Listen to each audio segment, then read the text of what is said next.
When it comes to anything in fashion or textiles or these different things, you have the function, like what is the purpose? And I also focus on like expressives, like how is that gonna make the wearer feel?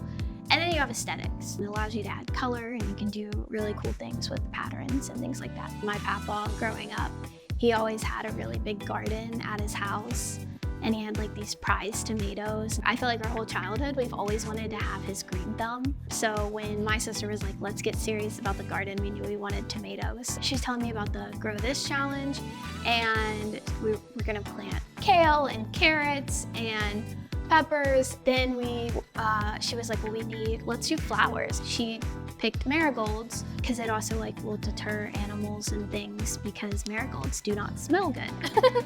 I was down here at the lab this summer just visiting Jordan, saying hi to him, and I was telling him, we've got these plants, and I was showing him and he was like, oh, those are marigolds that can make like natural dye.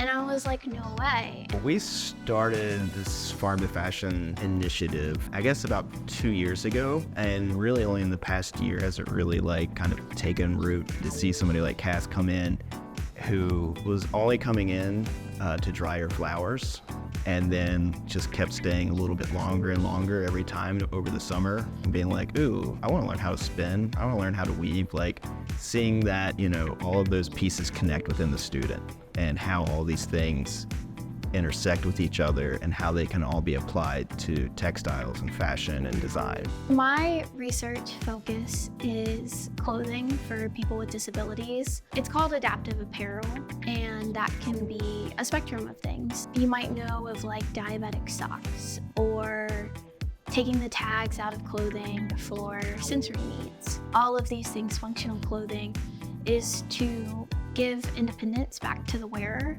There's a lot of personal value in this project for me.